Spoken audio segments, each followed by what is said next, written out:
大家好，歡迎收睇 HKTWC 嘅風暴速報，我係 Casper。今次我哋會同大家繼續跟進下西北太平洋上面低壓 99W 嘅最新情況。現時佢增強為熱帶氣旋嘅機率已經逐漸上升，但係佢嘅路徑同埋強度嘅分歧仍然係相當大㗎。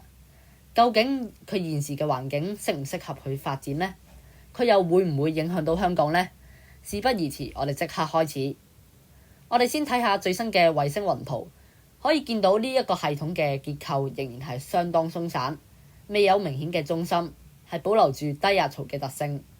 目前佢係受到垂直風切變嘅影響，未有明顯嘅發展。睇返美國聯合颱風警報中心嘅資訊，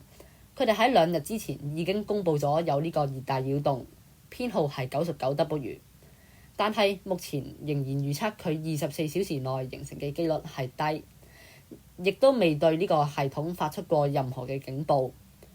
目前呢個系統嘅1分鐘平均風速係30公里每小時，氣壓係1008 HPA， 位於北緯5.0度，東經131.1度左右。移動速度同埋方向都係未定嘅。而家喺畫面見到嘅就係歐中嘅熱帶氣旋概率預報。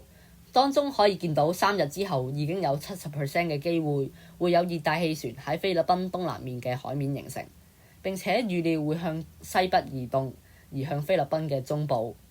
但係佢之後嘅路徑就出現咗極大嘅變數，佢有可能會進入南海，向北移動，再由西至東橫過呂宋海峽，或者直接喺菲律賓嘅東部掠過，再轉向東北移動，掠過日本以南嘅海域。而喺集成預報方面，歐洲電腦模式預料呢個系統會逐漸增強。目前佢係有較大嘅機會轉向東面嘅，而相比起前幾步，而家預料登陸華南沿岸嘅機會幾乎係零，表示路徑係出現咗明顯向東調嘅趨勢。不過距離風暴形成仲有幾日嘅，而電腦模式係對於預測1個禮拜之後嘅風暴路徑仍然係有大嘅分歧，需要進一步嘅觀察。至於強度方面，目前都係出現咗比較大嘅誤差，最終嘅強度都十分之視乎環境嘅影響。99W 而家身處喺一個垂直風切比較中至低嘅環境，海溫都係相當高嘅，係有29至30度。但係當呢個系統向北移動，垂直風切就會有機會逐漸增加，對佢嘅發展構成影響㗎。但係如果佢進入南海，初時嘅環境係相當之適合佢發展，而佢嘅強度都可能會高啲嘅。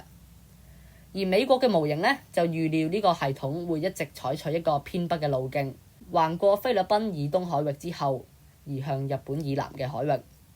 呢種路徑受到陸地嘅影響會比較細，因此強度都可能會比較高啲嘅。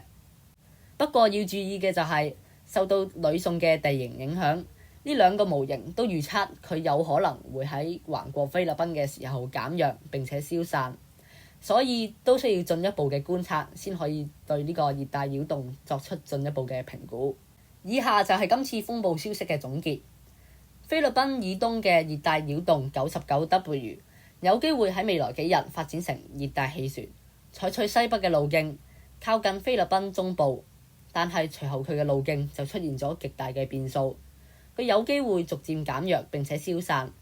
亦都有機會進入南海或者菲律賓以東嘅海面並且轉向。而呢一個系統會唔會發展成今年第一個被命名嘅熱帶氣旋，就非常視乎環境嘅影響。目前佢發展成熱帶氣旋嘅機率係中等㗎，但係大家要留意嘅係，而家分析佢強度同埋路徑都係言之尚早，之後嘅實際情況可以同而家預測嘅相差好遠，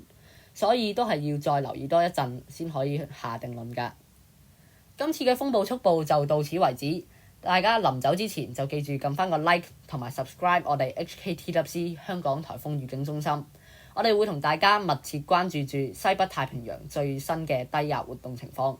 有消息再會同大家以貼文或者影片嘅方式報導。我哋下條片再見，拜拜。